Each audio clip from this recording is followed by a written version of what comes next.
On this Tuesday night, the eve of a high-stakes summit between the American and Chinese presidents. I have a great relationship with President Xi. Donald Trump's optimistic tone going into what could be a tense meeting. A fast-moving wildfire sends an Alberta community on the run. The yard started to turn orange and ash started to fall down. When people might be able to go home and what's in the forecast. Census deadline, why the information is needed and why some Canadians are suspicious of it. I even saw on social media some people saying, oh, we need our freedom.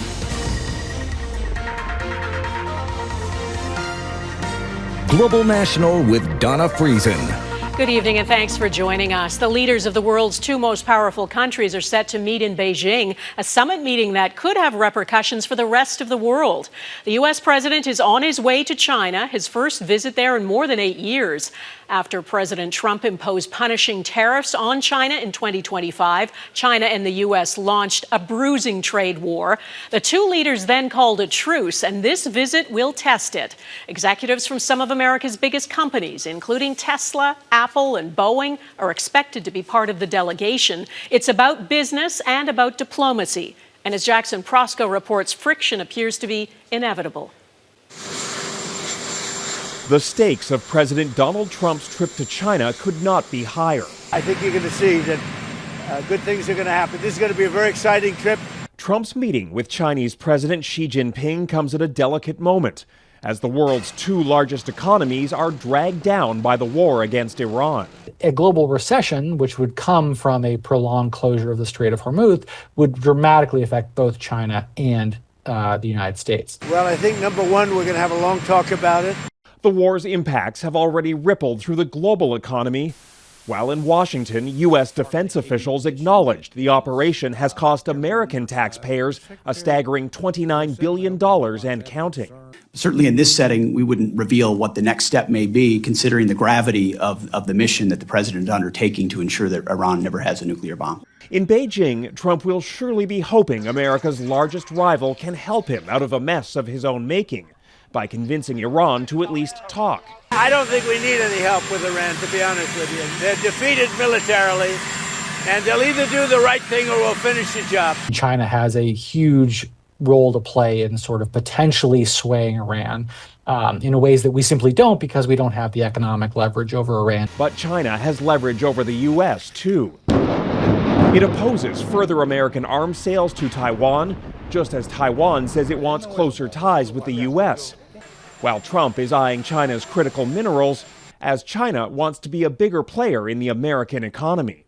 Hanging over the whole trip is the fact that Trump is increasingly desperate for a win. His approval numbers continue to fall, rising gas prices are only making things worse, and Donna, Americans are increasingly pessimistic about the state of the economy. Okay, Jackson Proskow in Washington, thanks. President Trump said today that when he's negotiating the end of the Iran war, he's not worrying about the financial situation of Americans, but that war is having a big impact on U.S. consumers. Inflation in the U.S. jumped to 3.8% in April compared to a year ago. That's the highest level in 3 years. The president was asked today if this means his policies aren't working. Are your policies not working? What's happening? Policies are working incredibly. We had a choice. Let these lunatics have a nuclear weapon. If you want to do that, then you're a stupid person, and you happen to be. I mean, I know you very well.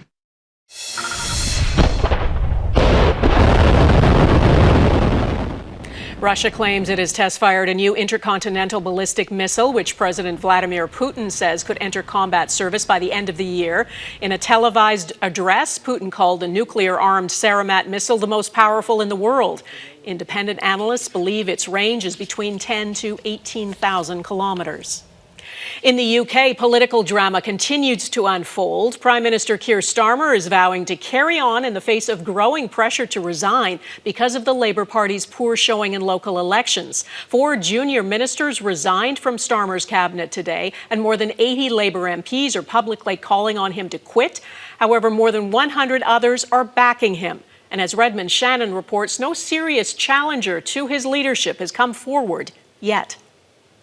Will you ask him to step down, Mr. Lammy? Cabinet meeting arrivals for a government whose leader is on the brink. But if the knives were out for Prime Minister Keir Starmer, Where's treating you want to be Prime Minister? no senior ministers were brandishing them in public. Keir Starmer was elected just under 2 years ago with a mandate from the British people for 5 years. He has my full support. There is a process to challenge the leader. No one has made that challenge.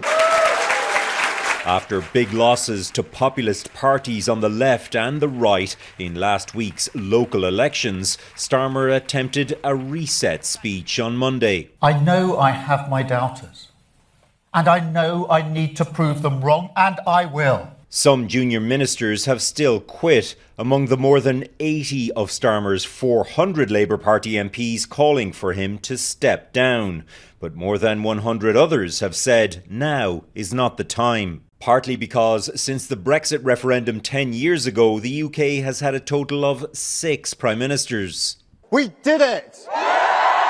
Starmer vowed to end the, quote, Tory chaos, but a series of U-turns have eroded support, as did revelations about links between his US ambassador Peter Mandelson and pedophile Jeffrey Epstein. The favourite to challenge Starmer is Greater Manchester Mayor Andy Burnham, but he first needs to become an MP again to run for the Labour leadership.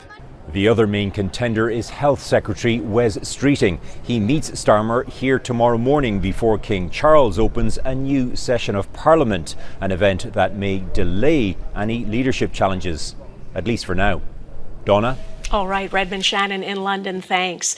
The World Health Organization has warned more cases of hantavirus could emerge among passengers who were on board that Dutch cruise ship. That's because the incubation period of the virus is quite long, but there's no sign of a wider outbreak. At the same time, researchers around the world, including in Canada, are working to develop a vaccine for hantavirus, as Heidi Petracek reports. After the last passengers from the MV Hondius landed in the Netherlands early Tuesday, the World Health Organization emphasized there is no sign that we are seeing the start of a larger outbreak. But it has said hantavirus cases connected to the vessel would likely tick upwards because symptoms can take more than a month to appear.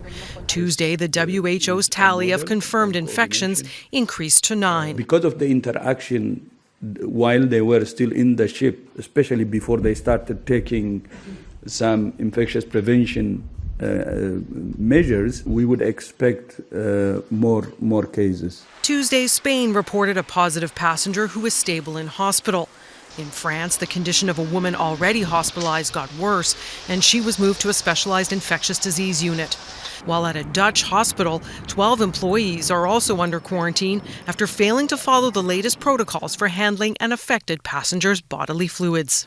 This outbreak has highlighted there's no treatment for hantavirus and there's no vaccine. Researchers around the world have been working on both for years. Most of them have actually not made it into the clinical phase or beyond.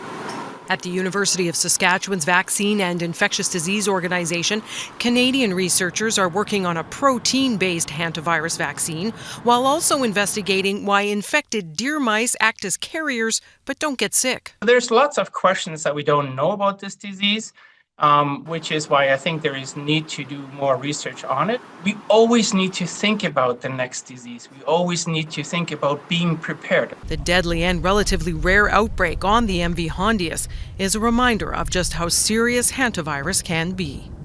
Heidi Petracek, Global News, Halifax.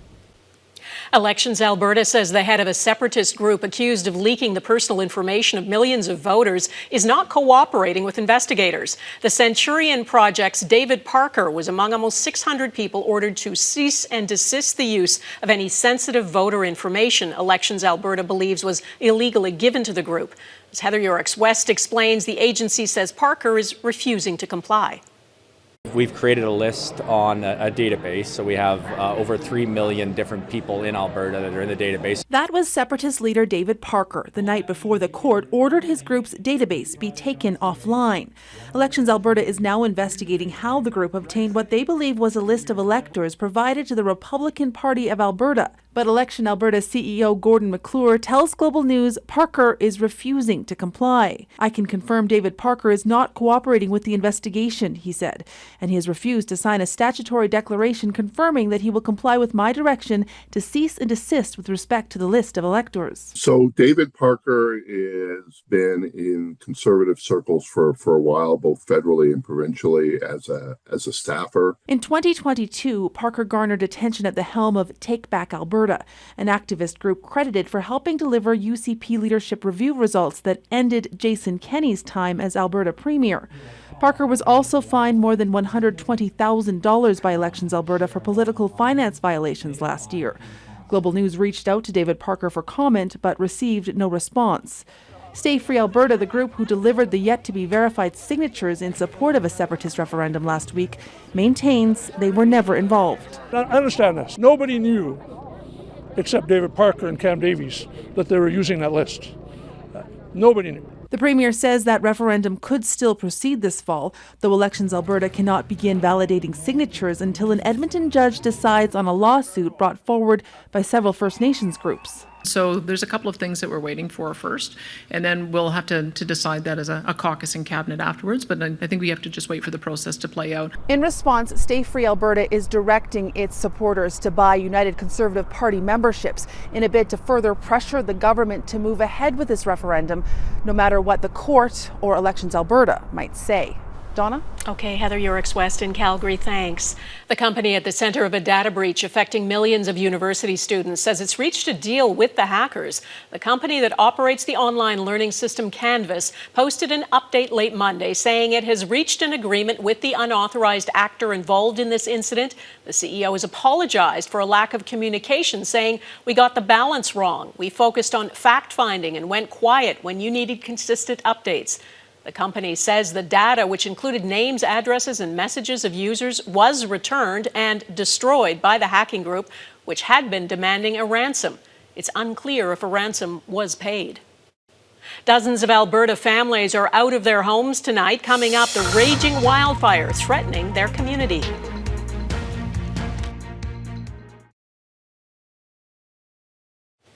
As the weather warms, Canadians across the country are bracing for the potential of another fierce wildfire season.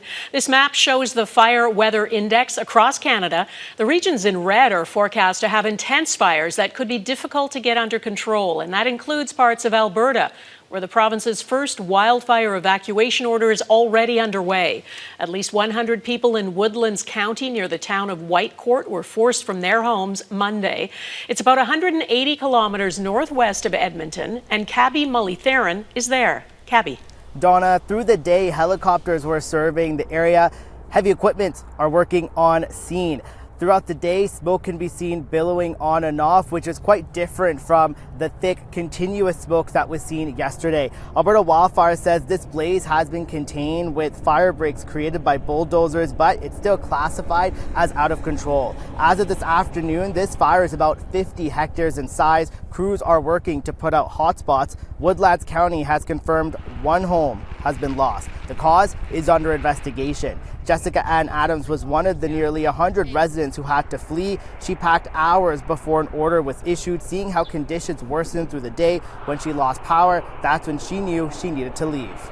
As we were getting the final things kind of in the truck, getting all the animals in the truck and getting everything going, the yard started to turn orange and ash started to fall down. So it started to feel really serious really fast. Yesterday, the county saw wind gusts up to 50 kilometers an hour. Forecasts today show winds will be calmer, but there is concern for crossover conditions. And as for when evacuees can return to their homes, that could be as early as Thursday. Donna. Okay, Cabby Mullytheron near Whitecourt, Alberta. Thanks. In Florida, drone footage captured thick plumes of smoke in the Everglades. Firefighters there are trying to keep hundreds of mobile homes safe from a raging brush fire. It's burned about 4,600 hectares this week. It's now about 70% contained. Forecasters say rain is expected in the coming days. Prosecutors in the U.S. have filed criminal charges in the collapse of a Baltimore bridge that caused the death of 6 people. A cargo ship struck the Francis Scott Key Bridge in 2024. The bridge collapsed. 6 construction workers were killed. The indictment alleges a Singapore-based ship operator and a senior employee made critical decisions that led to the tragedy. Investigators say 2 electrical blackouts on the vessel caused a loss of control before the impact. The FBI is investigating whether the crew knew about critical systems failures before the ship left port. Census deadline ahead. Why the specific questions actually help community planners.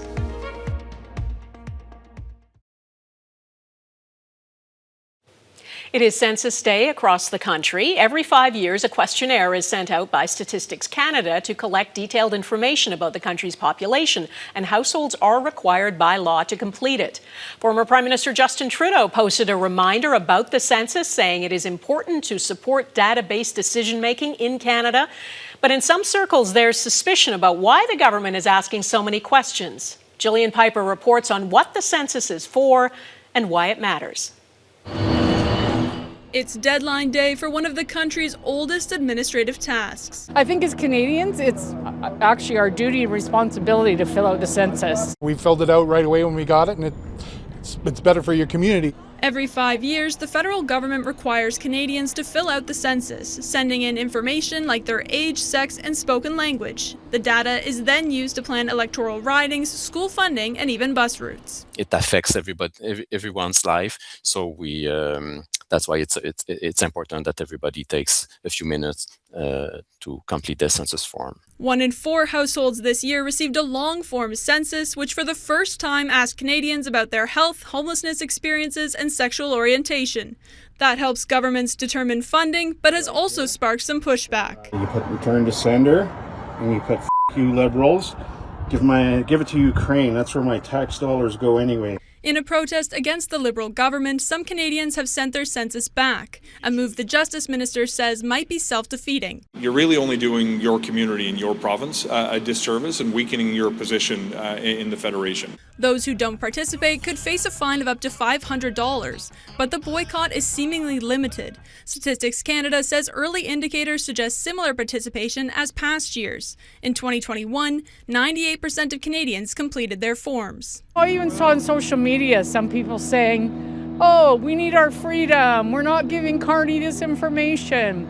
Clearly those people don't understand what the census is used for. If you don't do sentences, you can't complain that you don't get enough funding. The stated deadline is this evening at midnight, Donna, and if Canadians didn't receive or can't find their card in the mail, they can still fill out the census online. Okay, Gillian Piper in Ottawa, thank you. Japan's top snack maker says it's been forced to make a change to its packaging because the Iran war has led to a shortage of ingredients needed for the ink. Some Calbee snacks will be sold in simple black and white packaging. The colored ink requires naphtha, a byproduct of oil refining. Companies around the world have warned that supply disruptions to things like fuel, plastics, and helium are pushing up the costs for their businesses. And that is Global National for this Tuesday. I'm Donna Friesen. Tonight's Your Canada is Atlin, BC. Thanks for watching. Jeff Semple will be at the anchor desk tomorrow, and I'll see you again on Thursday. Bye-bye.